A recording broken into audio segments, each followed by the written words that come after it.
ये centre Aurangabad division के जितने आपके डिस्ट्रिक्ट हैं, वो डिस्ट्रिक्ट का एक एक्सेलेंस का इदारा हम बनाना चाहते हैं।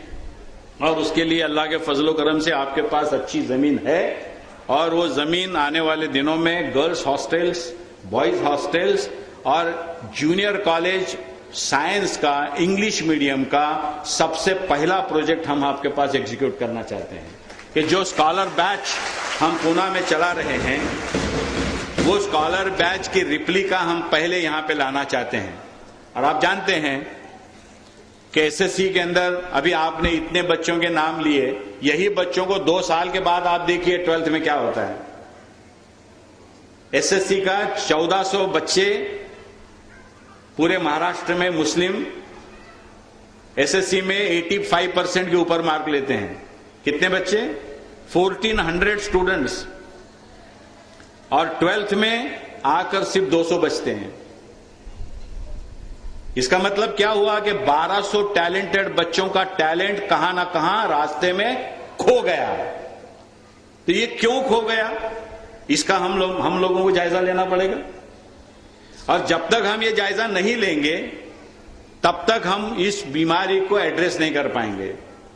इतना ही नहीं, जो कौम अपने टैलेंट को प्रमोट नहीं करती, वो कौम कभी भी प्रोग्रेस नहीं कर सकती, क्योंकि टैलेंटेड लोग ही कौम को आगे बढ़ा सकते हैं।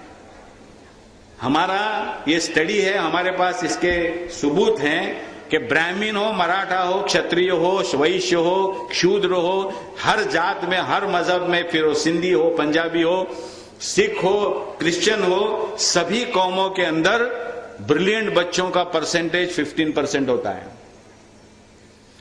कुछ कौमें अपने ब्रिलियंट बच्चों को प्रमोट करती हैं और कुछ कौमें हमारे जैसी उसको वेस्ट करती, इतना ही फर्क है। और फिर हमारा इसलिए फर्ज यह है कि ये इस वेस्टेज को रोकें और उनको प्रमोट करने के लिए, सपोर्ट करने के लिए, एनकरेज करने के लिए स्टेप्स उठाएं। और ये स्टेप्स उठाने का काम सरोज एजुकेशन सोसाइटी में बड़े पैमाने पे हो रहा है। इस बात की हमें बड़ी खुशी है, और इसलिए हमने डिसीजन लिया है कि इस कैंपस को बड़े पैमाने के ऊपर हम प्रमोट करना चाहते हैं। और साथ ही साथ मराठवाड़ा के दूसरे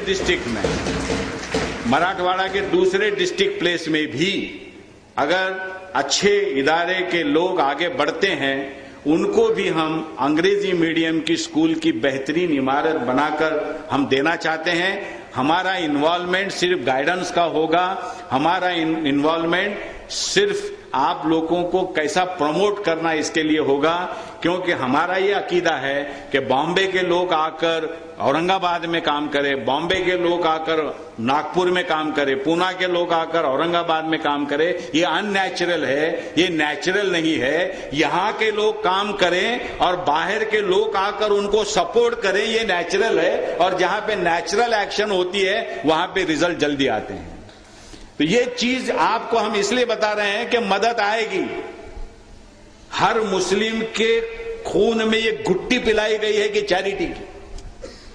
आप समझ लें कि चैरिटी ये हमारे खून में है, और आप सिर्फ ये देखें कि उस चैरिटी के फीलिंग्स को प्रमोट करने के लिए हालात पैदा करें। और हम चाहते हैं कि हमने ये हालात पैदा किए। आपको ताज्जुब लगेगा कि मैं जब मेरे कैंपस में काम करने के लिए शुरुआत की, 5000 रुपए हमारे पास बैंक बैलेंस था, और आज अल्लाह के फजलो करम से इतना काम होने के बावजूद और भी काम के लिए हमारे पास सरमाया है। एक नए पैसे का लोन हमने कभी नहीं लिया। और एक्सीलेंस के मामले में आप जानते हैं कि ये साल 12th साइंस के अंदर हमारी बच्ची बोर्ड को टॉप कर चुकी है। गुज़िश्ता साल भी हमारा बच्चा 12th साइंस में बोर्ड को टॉप कर चुका है। गुज़िश्ता 12 साल में 7 साल पूना एसएससी बोर्ड को हमारे कैंपस के बच्चे ने टॉप किया हुआ है। एसएससी का रिजल्ट, 12th के रिजल्ट, ये सारे रिजल्ट आपके सामने ये बात बताते हैं कि हर कौम के अंदर टैलेंट है। उस टैलेंट को प्रमोट करने के लिए प्लान तरीके से, कंटिन्यूअस बेसिस पे कमिटेड लोग और ऑनेस्ट लोगों की जरूरत है। ऐसे लोग औरंगाबाद में डजनों से पैदा हो, इस दुआ के साथ मैं आपके रजा ले रहा हूं। जय हिंद। सरदार साहब, इतने बेहतरीन अंदाज में आपने हमारी रहनुमाई की। आपने फरमाया कि Saroj educational and welfare society में नौजवानों को भी शामिल किया जाए।